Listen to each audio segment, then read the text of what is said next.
Assalamualaikum warahmatullahi wabarakatuh. Saya Nurul Batrisha binti Nur Saiful Azlan, nombor metrik 060174. Assalamualaikum warahmatullahi taala wabarakatuh. Saya Nurul Najibah binti Zainal, nombor metrik 060315. Assalamualaikum warahmatullahi wabarakatuh. Nama saya Farah Najwa binti Abdul Rahim, nombor metrik 059664. Assalamualaikum warahmatullahi wabarakatuh.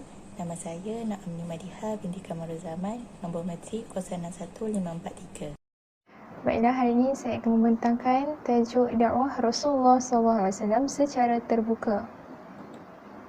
Kita masuk kepada pendahuluan, yang mana dakwah ini adalah mengajak seseorang itu kepada Islam, yang mana Islam ini sebuah agama yang benar sesuai dengan perintah Allah SWT. Dakwah ini dilakukan oleh Rasulullah SAW secara sulit ataupun secara rahsia pada peringkat awalnya. Orang pertama yang menerima dakwah Rasulullah SAW ialah isteri baginda sendiri, iaitu Khadijah binti Khuwailid, kemudian sepupu baginda Ali bin Abi Talib, Zaid bin Harisah khadam baginda dan juga anak angkat baginda. Kemudian beberapa orang sahabat juga mengikut baginda, iaitu yang pertama Abu Bakar bin As-Siddiq, Uthman bin Affan, Zubair bin Awam, Abdul Rahman bin Auf, Sa'ad bin Abi Waqqas dan Al-Arqam bin Abi Al-Arqam.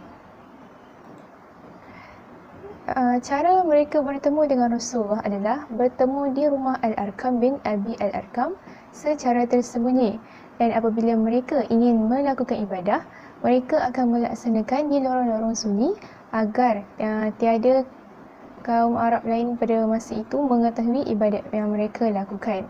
Di rumah Al-Arqam juga dijadikan sebagai pusat tarbiyah tentang agama, sekaligus telah membentuk satu kumpulan orang-orang beriman seramai 40 orang, termasuk lelaki dan juga perempuan, yang terdiri daripada fakir, miskin dan juga hamba-hamba.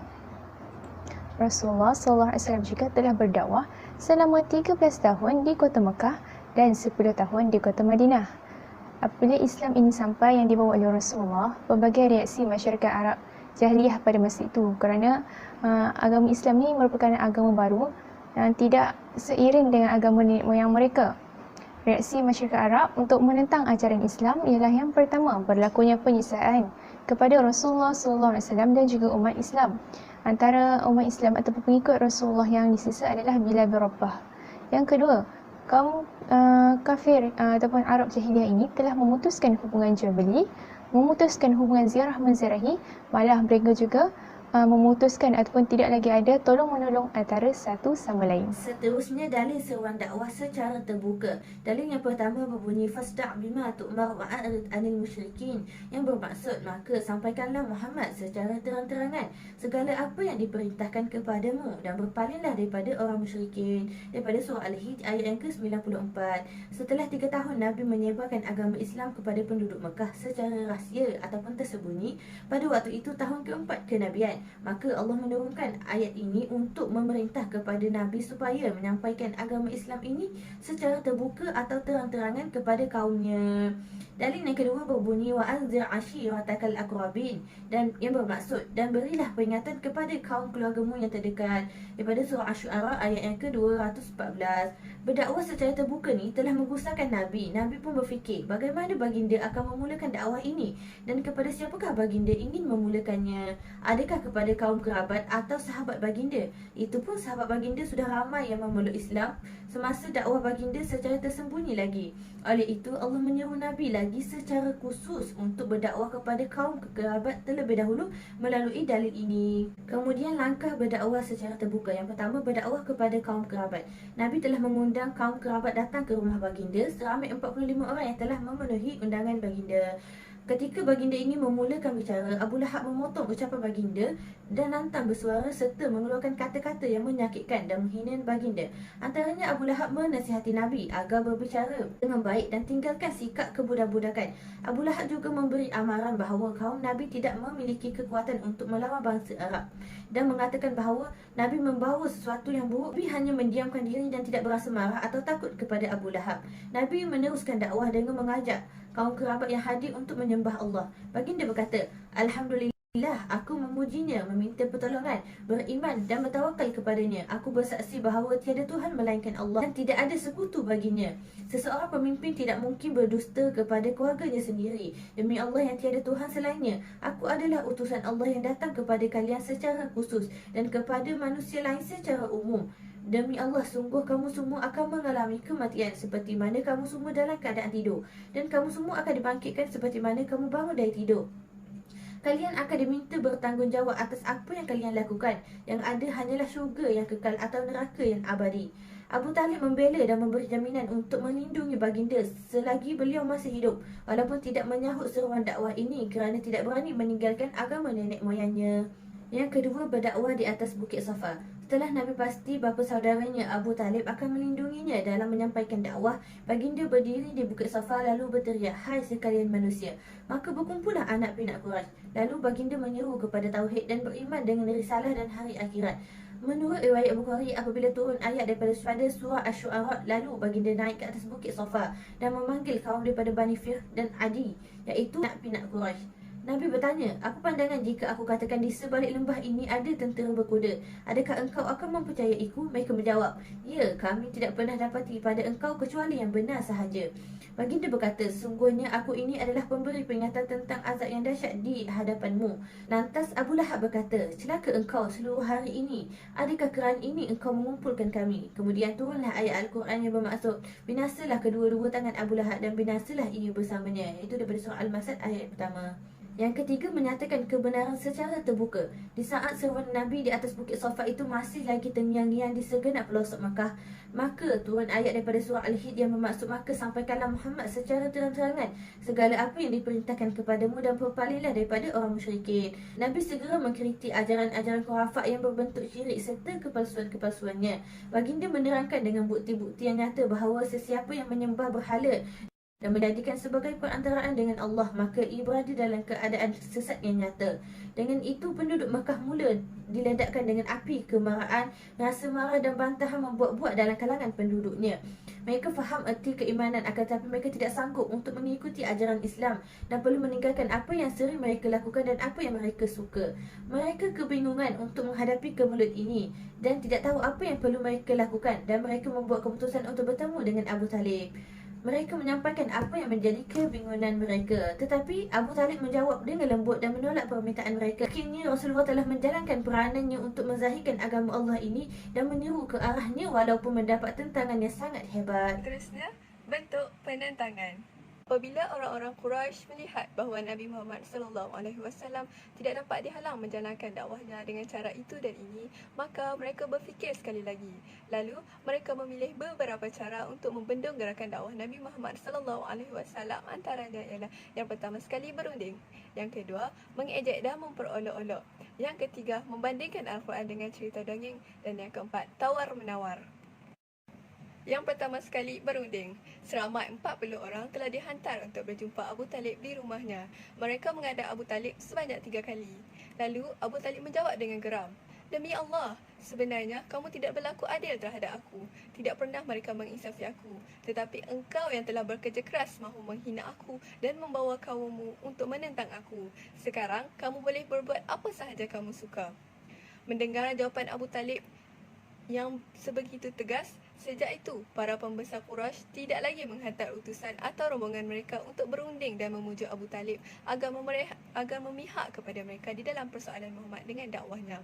Sejak itu, hubungan kaum musyrikin Quraisy dengan Abu Talib menjadi panas. Mereka mula memperlihatkan sikap benci dan sakit hati kepada Abu Talib. Mereka juga mula menjauhkan diri dari Abu Talib dan keluarga Bani Hisham, kecuali Abu Lahab. Seterusnya, mengejek dan memperolok-olok.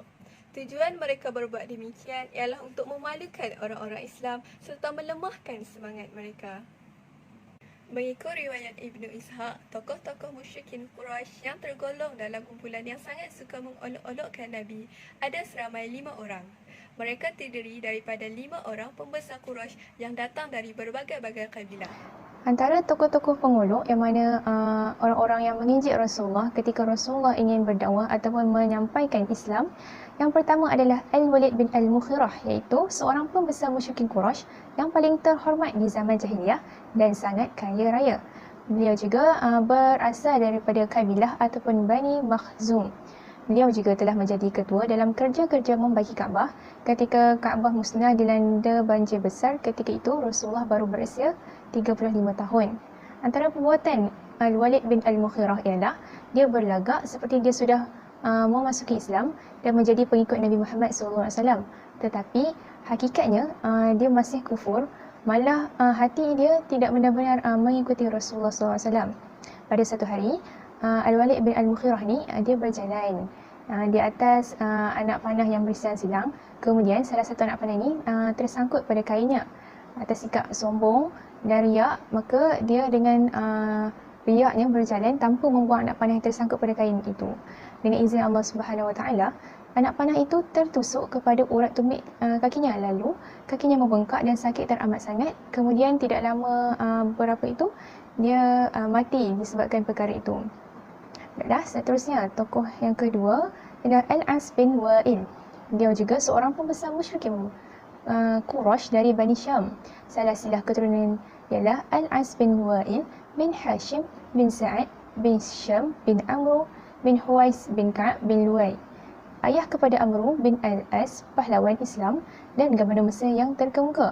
Antara ejekan yang telah dikatakan oleh Al-As bin Wa'il ini kepada Rasulullah, dia mengatakan Rasulullah dan pengikutnya adalah penipu kerana dia mengatakan bahawa setiap Rasulullah ni telah mengatakan bahawa setiap orang yang telah mati itu akan dihidupkan kembali, yang mana kita akan dibangkitkan di padang mahsyar setelah kita mati. Dan Al-As bin Wa'il ini juga berkata Rasulullah mengatakan sebahagian daripada itu akan bersenang-senang berada di syurga Allah dan sebahagian lagi akan masuk ke neraka dan menderita seksa selama-lamanya. Maka dia menyatakan apa yang Rasulullah sampaikan ini adalah perkara yang tidak masuk akal. Jadi dia menggelarkan Rasulullah ini seorang yang penipu. Pada satu hari itu, Al-As bin Wa'il ini berjalan di atas bukit di kota Mekah ataupun gunung di kota Mekah. Kemudian tanpa sengaja kaki dia, tapak kaki tertusuk dengan duri. Kaki dia pun membengkak dan bernanah. Tak lama lepas itu, dia pun meninggal. Namun, sebenarnya bukan 5 orang itu sahaja, tetapi ramai lagi. Cuma Ibnu Ishaq menyenaraikan 5 orang sahaja kerana kelima-lima orang pengolok-olok Nabi ini telah mati setelah mendapat isyarat dari malaikat Jibril alaihissalam. Cara mati kelima-lima mereka pula adalah cukup menyiksakan. Di antara jenis olok-olok yang dilakukan ialah mereka bersiul, bertepuk tangan dan membuat suara hiruk-pikuk ketika Nabi sedang berdakwah. Mereka juga berkata, kalau engkau benar diutuskan oleh Tuhan Yang Maha Kuasa, cuba engkau jadikan bukit Sofa itu emas. Mereka juga berkata, cuba hidupkan orang-orang tua kami yang sudah mati. Dengan itu, kami dapat bertanya kepada mereka, apakah mereka sudah mendapatkan apa-apa yang engkau ancamkan kepada mereka itu? Okey, yang ketiga, membandingkan Al-Quran dengan cerita dongeng. Diceritakan bahawa An-Nar bin Al-Haris pergi ke Hira. Di sana, dia mempelajari cerita-cerita dongeng tentang Raja-Raja Parsi, cerita-cerita Rustam dan Asfandiar. Apabila Rasulullah SAW duduk dalam satu majlis untuk menyampaikan peringatan Allah dan amaran tentang pembalasannya, maka Al-Nar akan menyusul dan berkata, "Demi Allah, Muhammad tidak boleh menandingiku dalam bercerita." Kemudian, dia pun bercerita kepada mereka tentang kisah Raja-Raja Parsi, Rustam dan Asfandiar. Kemudian, dia berkata, dengan apakah Muhammad lebih baik ceritanya dariku? Dalam riwayat oleh Ibnu Abbas menggambarkan bahawa Al-Nar telah membeli beberapa orang penyanyi wanita. Apabila dia mendengar ada seorang lelaki yang berminat tentang Islam, maka dihantarnya salah seorang penyanyi itu untuk menjamu makan minum lelaki tersebut serta mendendangkan lagu-lagu untuknya agar hilanglah kecenderungannya dan minatnya kepada Islam. Dan yang terakhir sekali, tawar-menawar. Dengan cara orang-orang musyrikin meninggalkan sebahagian agama mereka dan Rasulullah SAW pula meninggalkan sebahagian agamanya. Ibnu Ishaq meriwayatkan dengan sanadnya, katanya Rasulullah SAW telah disekat ketika sedang bertawaf di Kaabah oleh 4 orang pembesar Quraisy, yakni Al-Aswad bin Al-Muttalib bin Asad bin Abdul Uzza, Al-Walid bin Al-Mughirah, Umayyah bin Khalaf dan Al-As bin Wa'il. Lalu mereka berkata kepadanya, "Wahai Muhammad, marilah biar kami sembah apa yang engkau sembah dan engkau sembah apa yang kami sembah. Kami dan engkau sama-sama berkongsi dalam urusan ini. Kalau apa yang kami sembah itu lebih baik daripada apa yang kamu sembah, bererti kami telah mengambil habuan kami daripadanya." Dan kalau apa yang kamu sembah lebih baik daripada apa yang kami sembah, berarti kamu telah mendapat habuan kamu daripadanya. Hikmah dakwah Rasulullah SAW. Yang pertama, umat Islam dapat menegakkan agama Islam di khalayak ramai. Hal ini bermaksud umat Islam mestilah memberanikan diri untuk menegakkan ajaran Islam supaya dapat keluar dari kegelapan dan menerima dan mengikut segala dakwah dan ajaran yang dibawa oleh Rasulullah SAW. Oleh itu, sebagai seorang Muslim, seseorang perlulah menjalani kehidupan mengikut ajaran Al-Quran dan As-Sunnah Rasulullah SAW. Yang kedua, umat Islam dapat memantapkan lagi pegangan akidah yang sedia ada. Hal ini kerana pegangan akidah merupakan salah satu keyakinan dan mencerminkan sifat kepribadian Muslim yang unggul dan bertakwa kepada Allah SWT. Islam amatlah menitik berat aspek pemantapan keyakinan dan kekuatan akidah supaya hidup sentiasa mendapat ketenangan yang abadi tanpa sebarang keraguan dalam setiap tindakan. Oleh itu, setiap Muslim wajib memantapkan keyakinannya kepada Allah SWT agar mendapat jalan yang menuju kesempurnaan iman yang hakiki. Yang ketiga, umat Islam akan sentiasa melaksanakan tanggungjawab dengan sempurna. Terdapat 4 tanggungjawab yang seseorang perlu memikulnya. Yang pertama, tanggungjawab seseorang terhadap dirinya. Yang kedua, tanggungjawab seseorang terhadap keluarga dan kaum kerabatnya yang terdekat. Yang ketiga, tanggungjawab seorang alim iaitu berilmu pada kampung dan negerinya. Yang keempat, tanggungjawab seseorang penguasa terhadap negara dan rakyatnya. Agama ini berdiri di atas akal dan logik. Oleh kerana itu, syarat terpenting dalam mempercayai keberadaan Allah SWT dan masalah-masalah akidah yang lain adalah kepercayaan harus dilaksanakan pada keyakinan pemikiran yang bebas tanpa dipengaruhi oleh adat kebiasaannya. Seterusnya, pengajaran dakwah Rasulullah SAW.